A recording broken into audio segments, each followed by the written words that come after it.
Hey, Leah. My name Hi. is Nate. Thank you so much for taking the time to chat with me today on the Geek Centric podcast. How are you doing? I'm great. How are you? Oh, talking to you. I'm wonderful. Um, in the first season of this show, you were kind of on your own story, separate from Gail. And in this season, you get to spend the entire time with her. Can you tell me what was it like to act alongside someone who's your character's mother, but she's as young as you? Yeah, it's that's always going to be an odd experience, I think. But Lou and I spent a lot of time in season one outside of filming, and Okay. so when we came to season two, we already had a way of communicating, a good vocabulary. Like we had a chemistry, so we were able to really draw on that and trust each other with the choices that we were both making. So it was great to be able to work with Lou, with Jared, and just with everyone. Like it's great to be able to work with people who are a central part of the show and who are really big parts of the kind of foundation of the show. It was nice to be able to team up a little bit. I love that. Yeah, all the foundation puns. Let's keep them going. Um, uh, Count and them yes, off. exactly. And I'm sure getting to spend more time with Lou must have been lovely as well. I've heard you guys are pretty tight. Yeah, it's nice. It's Very nice. cool. Now, in this season, you get into some pretty rough and tumble fight sequences. And I saw in another interview that when you were younger, you did tap dancing. Are there any parallels between tap dancing and kicking asses, Salvor Hardin? I would say so. Yeah, I think there Yeah. are. You know what? There actually are. Like timing is a big thing in doing fight sequences, and so Hmm. with any dancing, you have to be in time. You have to be able to count the time and like be on point with your choreography. And it's very similar with fight because it's actually more dangerous. So, so you gotta really be on top of it. So yeah, lots of skills drawn from dancing go into fighting. Very cool. Very cool. Well, I mean, speaking of skills, and maybe even like life lessons, are there any sort of life lessons that, as your time as Salvor, that you've sort of taken away and maybe implemented into your day to day? Yeah, for sure, for sure. I think I've built up a real sense of like confidence in myself as a person who is a leader and who when I need to be and who people look up to, you know. I went to a drama school and I go back there all the time and I talk to them about my experiences, and it's nice to be able to share those stories and to pass it on to people who are younger, who are coming up and who will be playing these kinds of characters in the future. It's great. Very cool. Very cool.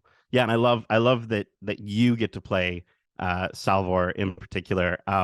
Now, in terms of going through that and playing this character, um, in season two in particular, I guess without spoilers, this might be kind of tough, but what is there a specific episode or a specific interaction that you're really looking forward to seeing, sort of the fans' reaction to?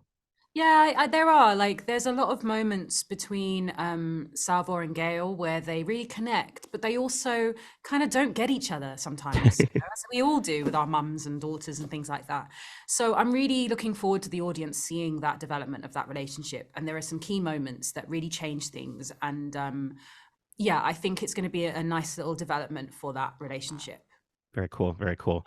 Leah, that is my time, but thank you so much again for taking the time to chat with me today. I wish I had more time. You are so excellent in this show, and I can't wait to see what you do next. So thank you so much. So much.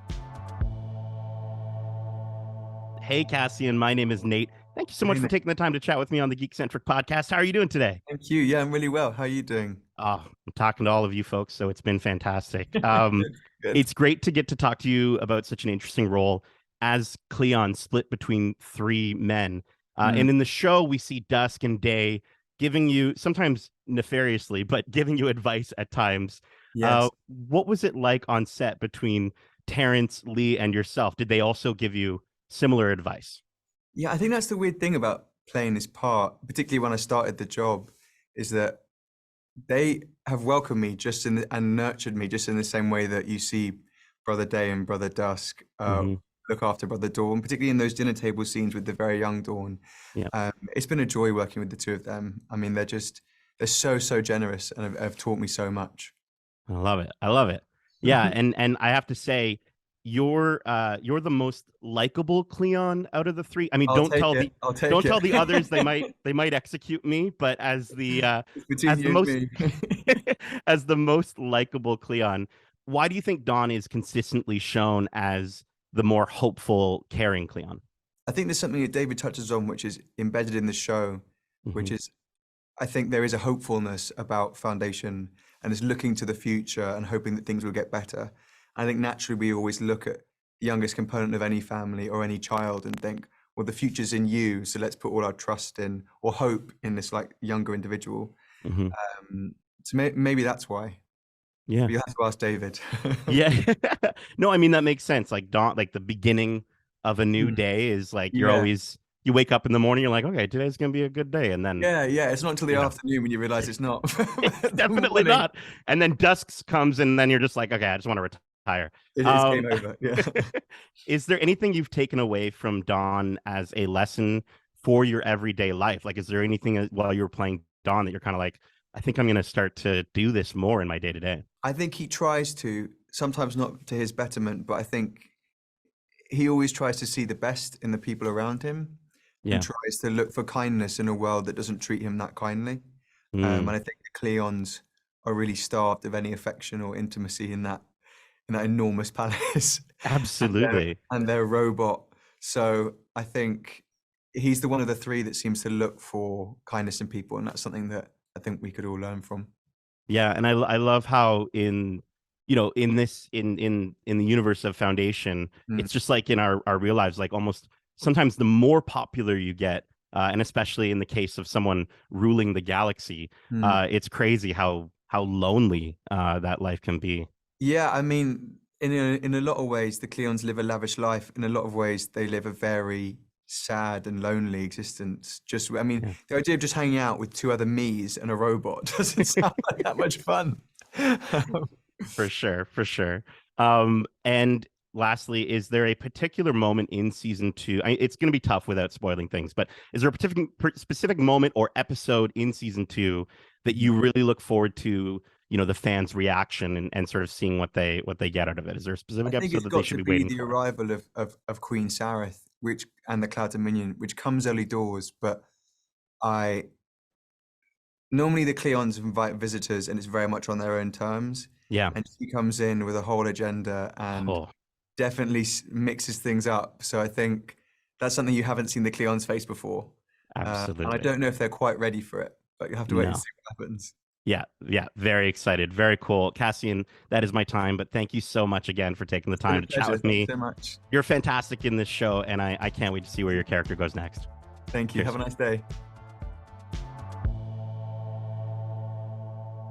Hey, Kulvinder, my name is Nate. Thanks so much for taking the time to chat with me today on the Geek Centric podcast. How are you doing? We're really good there. That's good. That's good to hear. In season one, your character Polly was a young boy, and now in season two, respectfully, he's a little older, I'd say, but you still managed to convey that sense of playfulness and showmanship that Jairaj had in season one. What was it like adapting that? And did you talk to Jairaj at all about the role?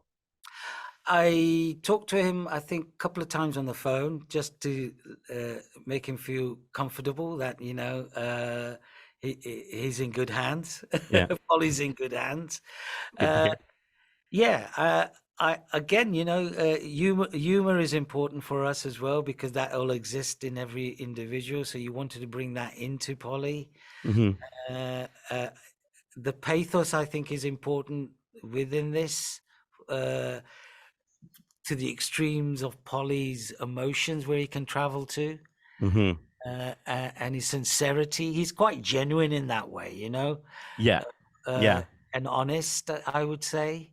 Yeah, I love that. I love how he is this showman though at the same time. Like he's it very much fits. I've seen some of your work and it very much fits kind of your personality as well. Oh, thank you. I mean, it does fit the glove in that sense. He Yeah. has the showman because he needs to sell religion so Absolutely. he can get more and more disciples.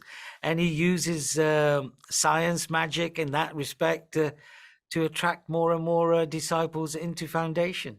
Yeah. Yeah. Well, I mean, kind of on that sort of topic, you've played characters rooted in culture in our real life history on Earth. But what, how do you wrap your head around becoming a prophet for a religion based around a scientist 1,000 years in the future? I think what I did do was, when I started working on Polly, was to neutralize him, really, Mm, to base him in non-identity of culture. I've got like, I grew up in the north of England. I have quite a northern accent. hmm At the same time, my origins are from India, in Punjab, but I grew up in East Africa, in Nairobi. So the scope in you is massive. So I said, let's make him relatable to anybody and everybody. Let's neutralize him first. That he's not actually one being from one particular place. He can be from anywhere and anybody. And that's what we try to do with our work anyway. Yeah. Is to show that should be able to be anybody, that the joy of being an actor. I love that. And go in all these different dimensions, if you want, and I Cool. wanted to bring that with Polly. Yeah. And hopefully that happens, and I think that is brought through just him being honest and genuine as a person, and having those flaws, as we might be, might be drinkers, or we might be kind of drug addicts or what, but that's our normality as well. We're not, he's not labeling to be a particular culture. Yeah. But I also love how it shows this character that, yes, has all those flaws, but is also, as you said, so genuine and so intelligent. Is there anything that you've taken away from Kulvinder, or sorry, from from Polly, as a lesson for your everyday life, or at least something that, a message that you think people should take away from the character? Question. Yeah. You question, you want to question everything and everything more. You it does make you question yourself, who you are and what you are, through Polly, because of the journey of that revolution he's on, and what he wants, for what is right for the people. So you're constantly looking and questioning. So I think that was one thing enlightened in me, was to constantly question more. I love that. Yeah, keep questioning. Kulvinder, thanks so much again for taking the time to chat with me. You are so wonderful. You're a light of a brightness in this sort of somewhat, at times, dark series. So thank you so much, and I can't wait to see where Polly ends up next and how old he might be. Pleasure. Thank you very much. Greetings, Empire. My name is Nate. Thank you so much, both, Nate, for your shirt taking the wins time. today. Oh, thank you. I love it. Thank you so much for taking the time to chat with me on the Geekcentric podcast. I am so stoked to get to talk to both of you. I love both of your performances in this show. And I want to start with kind of talking about emotions. Laura, Demerzel, she's a robot, but you masterfully make her so relatable, and at times so heartbreaking in your performance. How do you balance the drip feed of emotion that slowly starts to build within the character? Well, thank you for your beautiful words. I do love playing Demerzel. There's kind of like, I love I do actually, and sometimes it's challenging, kind of like, it's because the line is kind of very thin, how not to become too human or too machinery. But I love kind of I think what is interesting about her is that, like, well, she's lived for 25,000 years. She's seen everything. She's felt everything. She's observed every kind of human. She's learned from all of kind of like characters and people, and all that is inside her. And it's kind of like a fire inside her. There's a lot of life inside her, a lot of knowledge and a lot of pain, a lot of joy. There's all that. But then her like strength is in kind of like not showing that, like not just holding it together. But then there are moments like, I love to treat this story inside the all grandness of it, kind of like a family story. They have a small dysfunctional family, and sometimes your family members drive you nuts. They drive you crazy. They drive you over the edge, and then that one tear like squeezes out of yourself, or like there's a moment of But here's the thing. Yeah. She's a robot. Yeah. The question She's a becomes highly like, intelligent she AI. might be a very sophisticated AI, Yes. but Right. but it is an impossibility that she would feel emotions, no matter how sophisticated her programming is, that are the same as what a messy human would feel. That's the thing I think you have to keep in mind. I Watching her, I mean, as an audience, right? Yeah. Well, it's like, is it emotions or is it emulation, right? And I think Laura, I think that's the best part about your performance in that, is that it's like, we don't know, we can't tell. You know what I Yes, mean? Yeah, exactly. Because I Yeah. agree with you. She's so masterfully kind of like, she's the most emotional character on the show, I believe. Well, I don't know about that, Lee, because for yourself, you know, your multiple lot of iterations of this lot of man that you A lot of play, emotions. right? This season, especially, like, you're not, you know, Cleon is not afraid to show more emotion. How do you shift between that regal, prolific empire and the very delicate, broken man that is Cleon? I don't know. I mean, I think he is broken. I think the thing about him is he's not really one for self-reflection.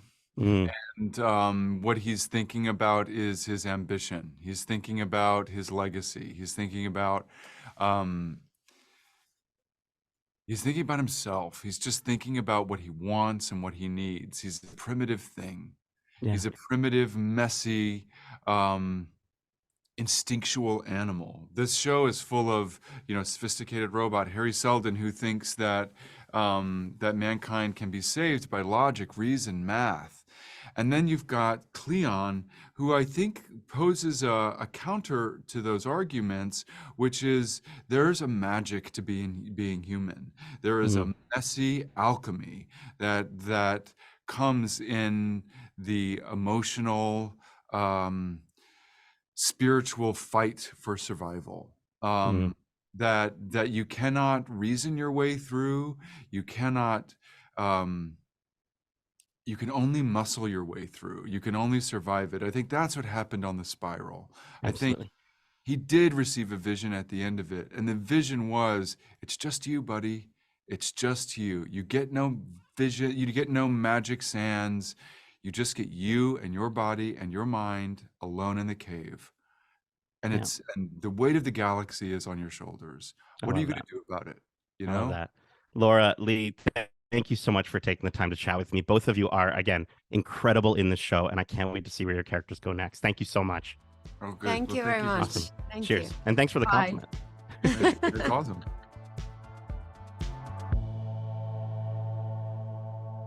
How are you doing? I'm doing very well. That's a very colorful shirt you're wearing. Thank you. I'm glad you like it. I've gotten a few compliments on it.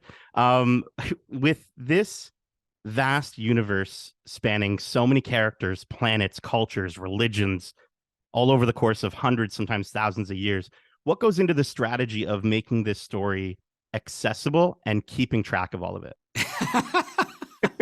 A lot of flow charts. Okay. Sometimes we get lost ourselves. Sometimes me and my fellow writers and producers have to double check each other, or we'll catch ourselves on one of the sets and say, "Oh, wait, we got that wrong." We'll have to go back and reshoot something. But in terms of the accessibility, I mean, that's the thing that I preach all the time to people. I say, we want the show to feel classic. We want it to feel timeless. Mm-hmm. Yes, we employ a lot of the tropes of science fiction, but every storyline, I say, what happens if we strip all the science fiction out? Would the story still work if it were a contemporary story? And what are the antecedents we can point to that make this relatable? Because if people can't relate to it, it doesn't matter how many cool creatures we have or how many gadgets, then they're just going to completely check out. And so that accessibility, I think, is key. Yeah. Yeah. And I definitely feel that kind of, especially in this second season. And I appreciate it because it's, again, I kind of go back and forth on, like, the show doesn't hold your hand, but then as you start to get to know these characters and start to see, again, just like you're saying, sort of how relatable they are, that's where I truly connect with it. That's the secret sauce. I mean, I as a viewer, I don't like shows that hold my hand. So as a showrunner, I don't like to make that kind of show. That being said, I like to portray the characters in a very real intimate, sometimes funny way. I like to have them react as you or I would react to some of these crazy things. And I think that's the key, is even if some of the terms are crazy, the way that the characters are behaving, you can relate to. You can see that they're rolling their eyes at something, or you can see that they're uncertain, or they're falling in love with someone, or they're, taking the piss at someone. I mean, I think that's the key.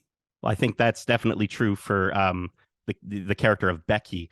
Yeah. But I heard that in another interview that your dad asked you to bring this story to the screen. If he was still with us today, what do you think he'd say about what you've created?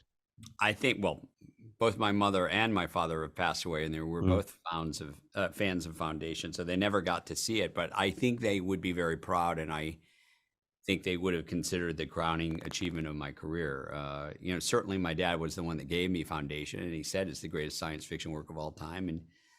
And actually on his deathbed, he said, I think you should make it one day. So it does feel like the journey of my career has come full circle in that regard. I love that. My dad is responsible for my love of Star Wars. So I completely get that connection and that relationship. Now, there's so many wonderful characters in this show. They're so fascinating. Is there one specific character, and it's kind of hard to choose because it's like, choose between my children or whatever, but is there one character that maybe you align with and feel personally connected to? I adored the character of Bel Rios when I was reading the books, and Ben Daniels is one of my favorite actors. So the fact that I got to work with him and he got to inhabit that character, I mean, that was phenomenal for me. And that I got to direct him and direct the character of Bel Rios was phenomenal for me. I have a lot of empathy for Polly. I think he's kind of the heart and soul of the show. Kulvinder did a wonderful job, and I love his journey as someone who's kind of fallen from grace and has to refine his faith. I just think there's a lot of humanity in some of the characters we introduced in season 2. And so that part was really fun. Yeah, absolutely. The humanity is the foundation. We've been using a lot of foundation puns in this junket. So it is the foundation of the show. Thank you so much again for taking the time to chat. I thoroughly enjoyed season 2. I think maybe even more than season 1. So congrats. Good. I hope people keep liking each additional episode, season more. I'm more and more. I was proud of season 1, but I'm even more proud of season 2. So I hope that's the case. Yeah, and I can't wait to see this series continue and what's next for this massive story. So thank you so much, David. Thank you.